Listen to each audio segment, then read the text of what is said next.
This episode is brought to you by The Science of Scaling. And The Science of Scaling is a podcast that, honestly, you should check out. Yeah, it's called The Science of Scaling, and it's all about how to scale a business successfully, whether it's how to find outside capital or what to look for in your very first sales hire. It's a new show hosted by Mark Roberge. She's the best-selling author of The Sales Acceleration Formula. He's also a senior lecturer at Harvard Business School and the founding CRO of HubSpot.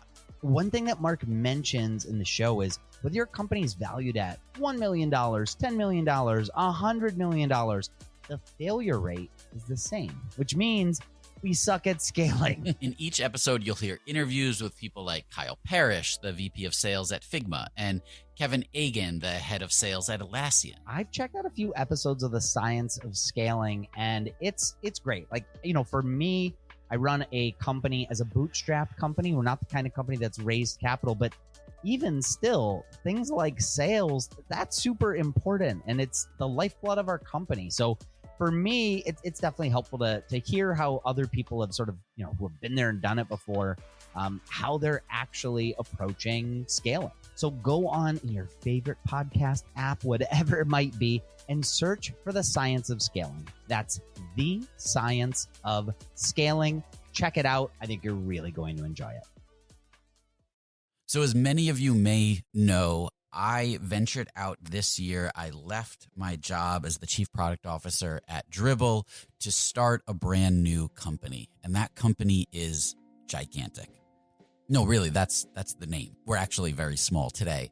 But we are the training institute of the future. And my goal is to help you master the new influential disciplines that are driving results within organizations. And we're starting with some absolutely incredible courses like product leadership taught by Ben Foster, the former CPO at Whoop, deconstructing leadership with Allison Go, formerly of Meta and Amazon. We have revolutionizing marketing with AI, which is taught by Marie Osipova, who is the chief marketing officer at Penny.ai, and an upcoming product management course, which is taught by my co-host, Mike Belcito, along with Anna Marie Clifton of Coinbase and Asana, and Victoria Kennedy, who worked at Axios and Huge, and is now running her own venture capital studio. It's not just video courses. We're combining video lectures with take-home assignments and exercises, and then small group mentorship to really help make this information indelible for you and to help level you up, and all at a cost that most companies' learning and development budget covers. So if you're interested, go to gigantic.is, that's gigantic.is, sign up for a course, and you can actually schedule a call with me, and I'll walk you through everything that you need to know. And if you enroll and let me know that you heard about this on Rocketship, I've got a special discount for you. So go to gigantic.is, sign up today, and start your journey upskilling your product, leadership, and marketing skills. I can't wait to see you there. This episode of Rocketship.fm is sponsored by Industry, the Product Conference. This October, gather with hundreds of product managers and product leaders from all around the world for 2 days of keynote talks, challenging working sessions, interactive discussions, social events, and more. Or add a third day and take part in half-day workshops with some of today's top product management facilitators for workshops on leading your teams to innovation, product roadmaps, achieving product market fit, and more. This year's lineup may be the best yet, with keynote speakers including product legend Marty Kagan. He's the author of the book Inspired, which is considered by many to be the seminal book for product managers and product leaders. There's also product positioning expert and author of Obviously Awesome April Dunford, and product leaders from Figma, IDEO, Amplitude, and so many other places. Plus, if you use the code Rocketship, you'll save $100 off your pass. Visit industryconference.com/global for more details. Again, industryconference/global for more information, but pricing increases on the first of the month, so register soon to save.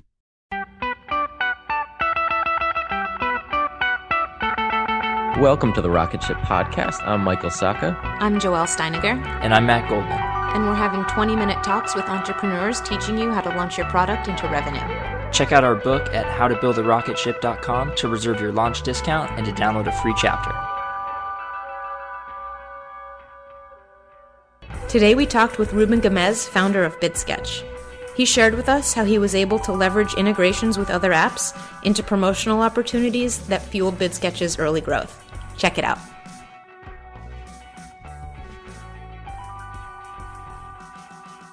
So we're here with Ruben Gamez of Bidsketch.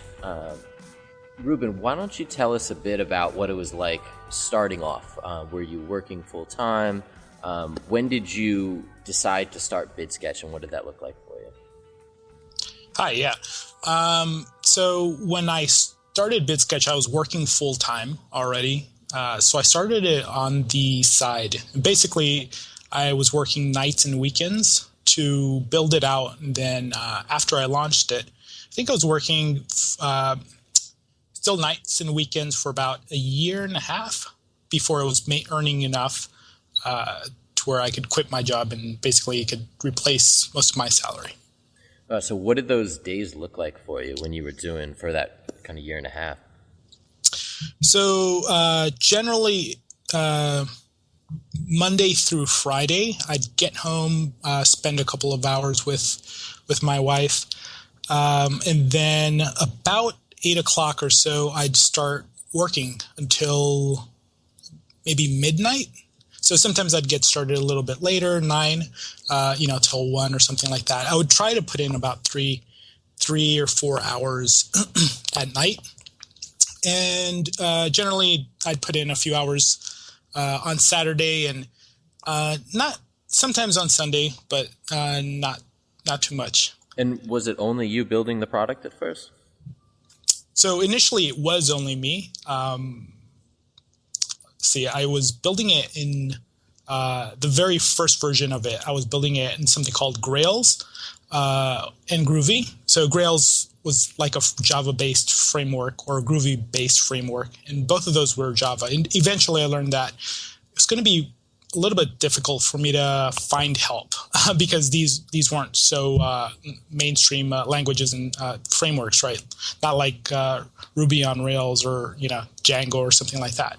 So I eventually changed to have it be Rails, and at that point I was still working those same types of hours, but I started to outsource a little bit. So I started to get some help on the development side as well. So during that first year and a half, at what point did you launch the product and start selling it? So I worked about, trying to think of the timeline, so I worked for a few months on that first version, and then I scrapped everything, right? And then I worked for about 4 months after I started over again and was outsourcing everything. Not everything, but a lot of the development. So from that point to about 4 months later, I got to launch. And so it was a year and a half after I launched. Okay. That it was earning enough for me to quit my job. Since you were working full time, where did the idea for Bidsketch come from? Since it's based around client proposals, did this come from something at your full time job? It was actually somebody at my full time job who I guess they'd been asked to write a web app or something like that. I don't remember the details of the project. But so he was going to meet with somebody to talk about this project, and he had never done work on the side, right? He hadn't done any contracting, consulting or freelancing. So he was asking me about that because I'd done a bit of that. So I was explaining to him, how the initial meeting, what he'd probably want to bring, and the proposal came up. And that's sort of when I went online to try and download a template and came across another a Word plugin, I think that did that. But I couldn't find a web app. So at that point, I was interested in products, and I thought, well, this might be a pretty good opportunity. I went to the Google keyword tool to search to see if anybody was looking for a web app that did that. Nobody was, but people were searching for proposal templates, which I thought was close enough. And that's sort of when I built the app, or decided to build the app. Sure, nice. And then what was the initial growth like for you it took a year and a half to get there. Were you ever at a point where you were like, you weren't sure that this was going to be it, or did you always know and you just kept working on it? There were a lot of points where I almost gave up, or I was just having a lot of trouble. Like from way in the beginning, before I even launched, right, when I was building it, and right after I launched. So the launch was pretty good. Before I had like a pre-launch to just people that were on my list, and it wasn't public at that point. So by the time it went public, I think it was like just over 20 paying customers. And so that was looking pretty good. But that was discounted, and I'd launched to people on my list and all that stuff. And then after I moved it up to full price, which was super cheap, especially compared to what I charge now, nobody was paying. Nobody was signing up to a paid plan. I was getting maybe one person a week. And this went on for a month. And like every day I was trying new things to try and get customers. And, I was seriously asking myself whether I could actually make this work. You did say you sold Bidsketch early on.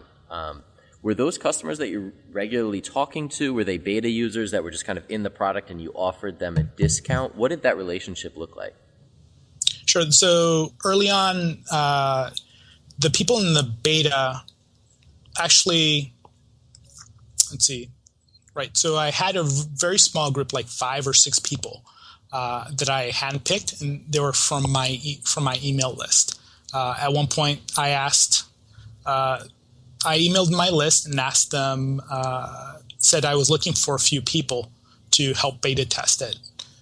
So the people that responded to the first few people that would respond, I'd give them access, and except that they would really need to test agree to test certain features and give feedback about that. So just setting that upfront expectation and sort of making it a very small group made it really easy for me to actually get people that will use the product, but also give feedback and, be willing to jump on a call with me and all that stuff. Instead of like whenever a lot of people do a beta, they just do it to a big group, and, most of those people don't use it or say anything about it, right?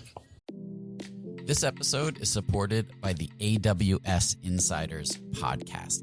AWS Insiders is a fast-paced, entertaining, and insightful look behind the scenes of AWS and cloud computing. Hosts Raul Submaranian and Hillary Doyle dig into the current state and the future of AWS by talking with people and companies that know it best. It's a show that's full of opinions, takeaways, and untold stories about the challenges, innovations, and mind-blowing promise of cloud computing.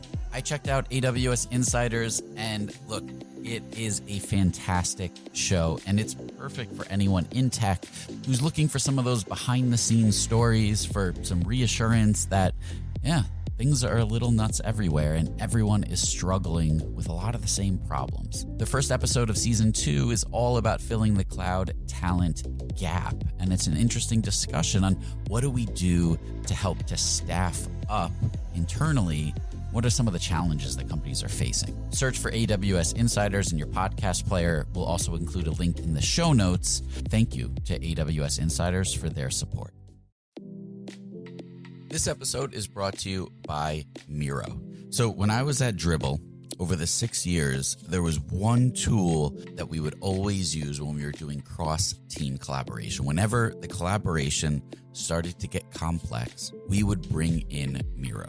It made it incredibly easy to align stakeholders across regions and time zones, and definitely teams, with ease. And we were able to do all of that while being a completely remote team. It also has integrations into Jira, Azure, Rally, a lot of the tools that you're using already for product management and engineering. So you can import tasks from them as native cards, and it helps you see the big picture. It also helps stakeholders to understand what work needs to be done. It was incredibly valuable. And then they even have an estimation app that gives you a clear understanding of the work scope, lets you identify gaps, and then it has the ability for you to set clear expectations for delivery, especially when you're working across functions. So your first 3 Miro boards are free forever when you sign up today. Go to Miro.com/podcast. That's Miro.com/podcast. Yeah, so what did you do to get them to pay at the end? Was that a conversation that you had, or was it just a mechanic that you put into the app? No, it was just something that was part of the app. But those 5, they actually got a free lifetime account. So, okay. But the next group after that, they were just like anybody else. They paid. Nice. So one of the things I've heard you mention in the past that was something that really helped you grow is the integrations that you've done with other apps out there. Can you talk a little bit about that and how you kind of started to get going with those integrations in the process that you've developed? Sure. So the very first integration that I completed, I think, was FreshBooks. That was the first one, and basically, I worked on that one first because by far that was like the number one most suggested integration by customers at that point.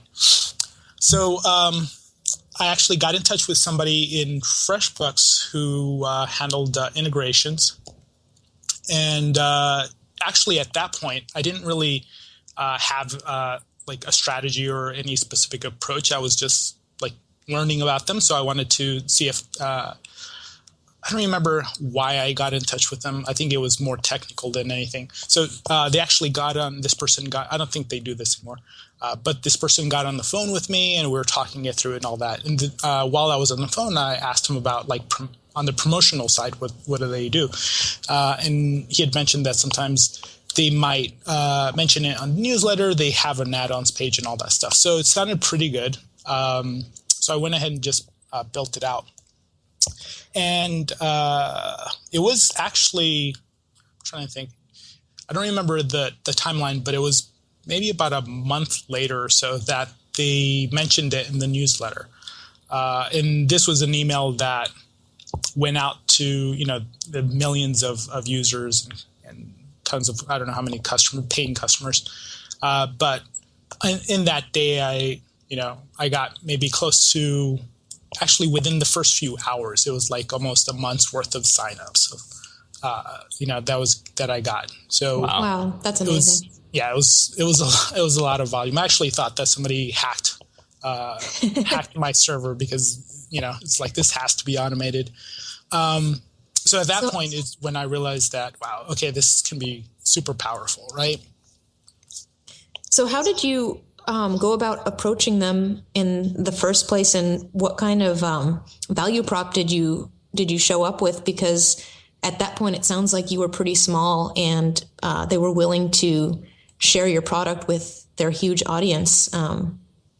Yeah. So with them, actually, when I was done, or initially when I was talking to that first person about the integration, I was telling him about what type of integration that I was working on, which was deeper than a lot of the other integrations that they had. So I think that was one of the things that they kind of liked about it. To start with, it wasn't just like import your contacts. It was actually convert a proposal into a FreshBooks invoice, and a few other things that went deeper than some of the other integrations that they had. That was the first thing. The other thing was that after I was done, I actually created a video, and I created a nice landing page and all that stuff. And then I emailed them and let them know that I did all this, and that also I was going to email my list just to announce the integration and stuff. And since then, has that page driven organic traffic to you, with people searching like, how do I connect FreshBooks to proposals? Is that a source? Yeah, organically it does okay. It's not that big of a deal. What's better is basically the traffic that comes from their add-ons page, which isn't a lot, but it converts at a really high rate. So that traffic goes to that landing page, and then from there they convert pretty well. When you're approaching these integrations, are you asking them to do any work on their side, or are you kind of bearing that burden? No, I just use their API. So the whole, especially when you're reaching out to anybody, whether it's an integration or cross promotional deal or anything, it's the best thing you could do is just to make it as easy as possible for them to promote you, right? Like, don't add any work at all, like if you can. So I do all the technical work. I set up, I create a landing page and all that stuff. And I will reach out actually before I work on an integration. I always try to reach out to somebody in the company. And often, FreshBooks was big enough to where they had a dedicated person or somebody who just did that. Often it's somebody in biz dev or marketing that I end up talking to. And for instance, with Right Signature, I did that. I reached out to them. My customers were asking about it. So I reached out to them, and I ended up speaking with their biz dev person. We got to talking, and everything sounded pretty good. And then I asked them how they went about promoting their integrations. And he said that, I think he said something like they can put it on the blog or something, which often times isn't going to do much if you're talking about a product blog, right? Most product blogs aren't that good. They don't get that much traffic, and So I asked him if they had a newsletter. He said yes, and I said, "Would you announce it on the newsletter?" And he said, "Oh, we don't usually do that." I said, "Okay. I tend to work on the integrations that help me promote them first. So I'll probably hold off on this for a few months, and we'll probably do another integration with a different electronic signature vendor first." So then he said, "Well, let me talk to the owner. Let's see what we can do." So he went back and he talked to them, and he said, "Yeah, sure." He was good with announcing it as long as you announce it. I said, "Yeah, that was what I intended to do." And then they would tweet it and do a blog post and all that stuff. So generally, I try to, have something in place before I actually start doing the work. And you have an expectation that you're looking for from them. It sounds like. Can you tell us about what you look for in a good integration for you? Right. So first of all, it has to be something. Obviously, it has to be something that my customers want, right? So people have to be asking for it, but they also have to have the type of customers that would make good customers for me. Also, they have to be big enough, right? So if I have two products that I can integrate with, and demand is about the same for both of them, I will always go after the one that has a larger customer base or email list, right? First, just because it's going to have a bigger impact on the business for me. So aside from just doing integrations with some of these other apps, have you done any list swaps that you've been able to arrange some kind of agreement, even though you're not integrated with them? Yep. Yeah. Those tend to be pretty easy, especially if you're reaching out to people that are about the same size as you. Also for the integration, sometimes it's easier for them to email their list if you give some sort of discount or something, or generally I would say with the last couple that I did, they would their customers would get 2 free months or something like that. So for cross promotional deals, it's pretty straightforward. Just asking them if they'd be interested in doing a cross promotional deal and getting promoted to however many people on the email list and customer list. And most people, I'm trying to think of if I've ever had anybody say no. Most people will at least be interested enough to talk about it. So, and they'll do it. About how big was your list when you first kind of did a cross-promotion campaign? Was there a number that it seemed to be beneficial for both parties? Let's see. It's probably at least a couple of thousand. But I've done deals to where the other side has, like 5 times as many people on the list, and that's still not been a problem. Was there any kind of value prop that you needed to present to them? The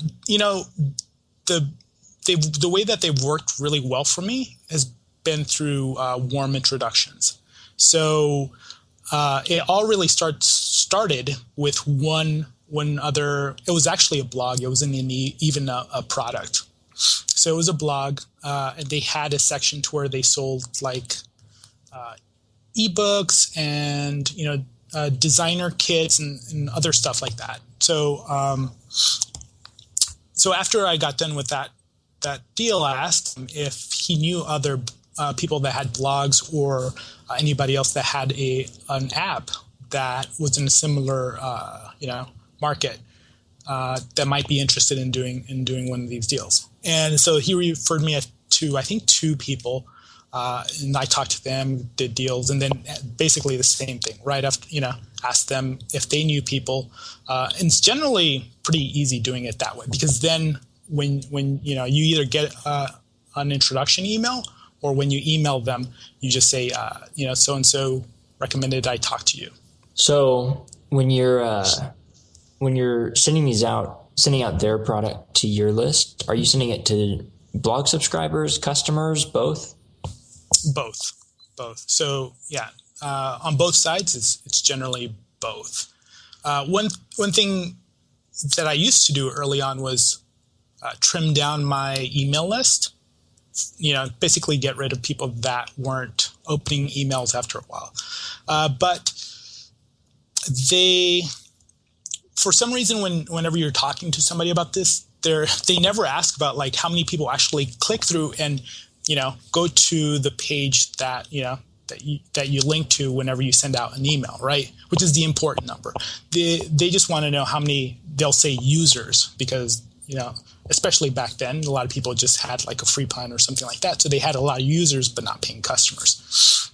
So it's beneficial to have a larger number, right? So I probably shouldn't have been trimming my list just to have a larger number of emails for people to, feel better about it, even though that's not really what they should be asking about. Interesting. Yeah. One final question here. What is something you would have done differently, knowing now after going through the process of launching Bidsketch, starting it all over again? I probably would have talked to customers more in the earlier days. So I did a fair amount of that, but not really enough about the right things, right? Interesting. So, yeah, what would those have been? Sure. So, like the early conversations with customers, especially like during beta or right after I launched, were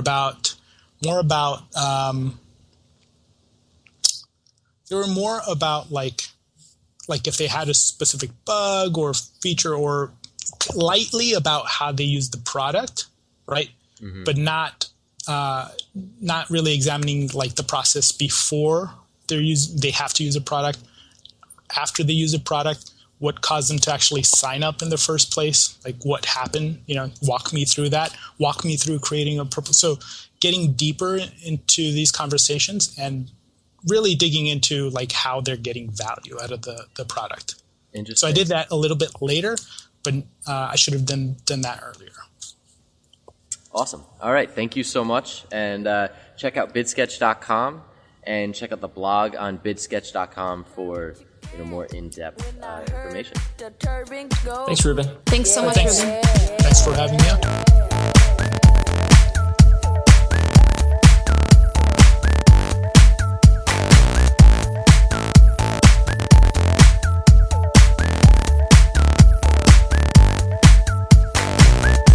My window was the sunset, or the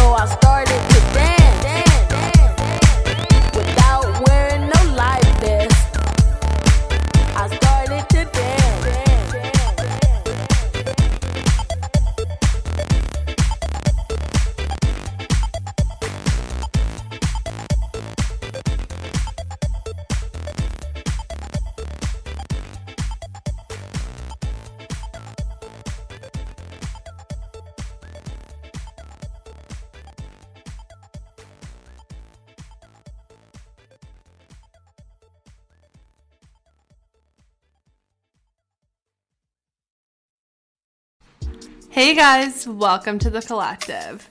I'm Brianne Helfrich, a 26-year-old bioethics PhD student and clothing brand CEO.